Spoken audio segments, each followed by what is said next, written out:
So heto nga guys, isa sa mga nag-viral na video patungkol kay Joros Flores. Bali, nakakilabot nga ito guys dahil pinasapi ng isang albularyo sa isang miyembro na pamilya ni Joros Flores. Since hindi naman nga lahat guys ay aklano nang nag-aabang na gusto na makabalik or makita si Joros Flores, kaya i-translate ko lang no ang sinasabi ng isang albularyo sa Tagalog guys. Joros Flores, sunod ka sa laos nito. Ang nag-arakan yan sa naman siya sa laos.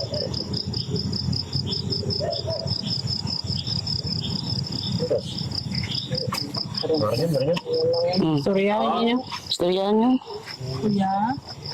Yan ikaw, be? Oo. Sabi si mama. At sa parting ito guys ay sumanib na nga ang kaluluwa ni Joros Flores sa kanyang kapamilya na babae. At ito nga guys, inuumpisa na yung tanong ng kanyang nanay. Sabi. Yan ikaw makarabi. Yan ikaw. Kuya? Ito yung paguyat. Kuya? Kuya? Kuya? Kuya ako ma. Be?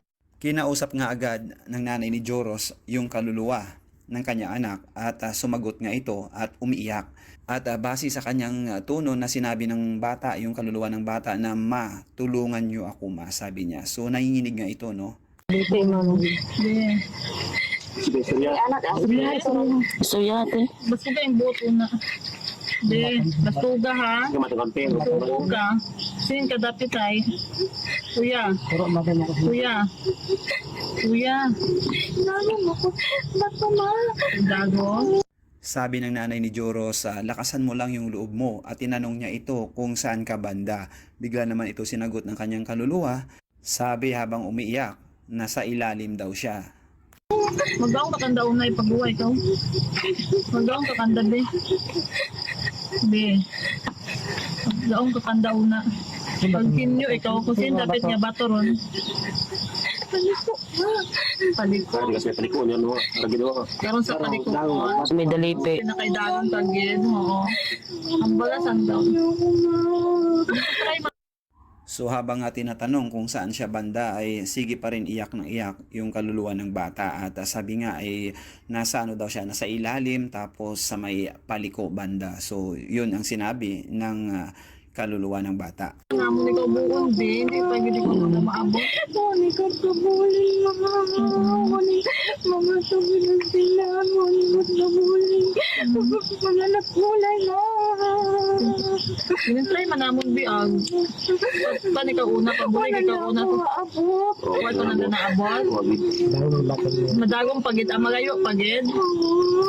So ayan, at nakikita nyo na grabe yung iyak ng bata sa pamagitan ng pagsanib ng kanyang espiritu doon sa kanyang kapamilya na babae. Grabe, at iyak ng iyak ito. Sabi ng nanay niya na ginawa naman ng paraan, hinanap naman siya, pero sumagot yung kanyang kaluluwa na hindi pa daw sila nakaabot doon. Kumbaga sa ilalim pa talaga na hindi naabot ng mga rescuer. Pwede patry natutuman kasi ito pag natutuman ha. Tapos kaya mong boto na ha. Hindi kagid magbuhi ha. Maghinyo ka kanda una be nga ibalik ikaw iya sa ibabaw. Hinyo ang sanda. Ha? Mas kugagid yung buot. Ayot.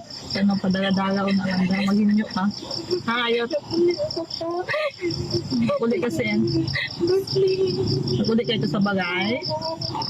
Akong jersey ma, hindi mo na ipatabing kanda. Oo, iyak akong buyot ni mama. Buyot ni mama.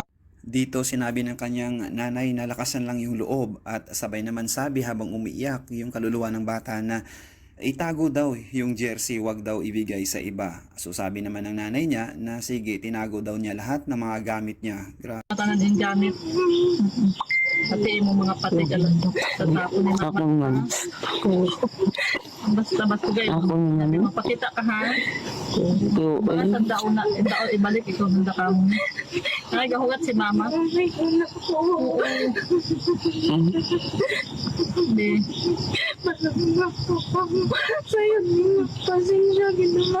Kung saan Grabe, sa parting ito ay gustong-gusto na talaga umuwi ng bata, at tila bang humihingi pa ito ng pasensya sa kanyang mama habang umiiyak. Okay.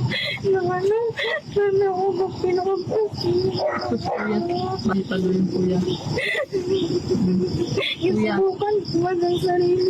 Pero ginahunas ako pa ako. Humihingi ng pasensya ang kaluluwa ng bata sa kanyang magulang dahil alam niya naman sa sarili niya na pasaway daw talaga siya. Dagdag pa niya, hindi daw siya nakaligtas dahil hinila daw siya sa ilalim.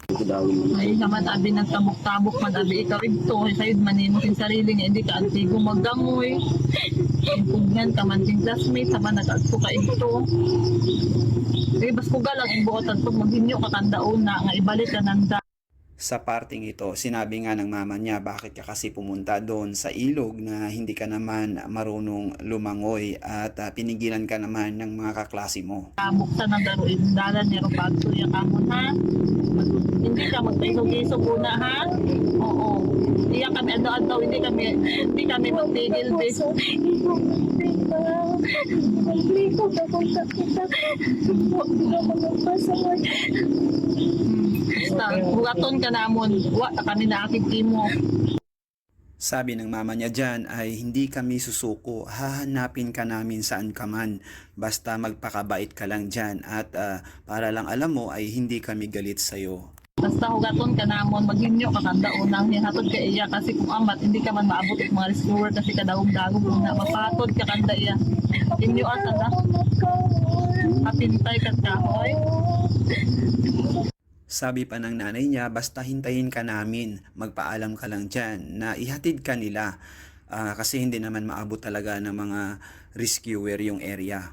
Sumagot naman yung anak, yung kaluluwa na anak sa nanay na sabi niya is nadaganan daw siya ng kahoy kaya hindi siya basta-basta makaalis sa lugar na yan.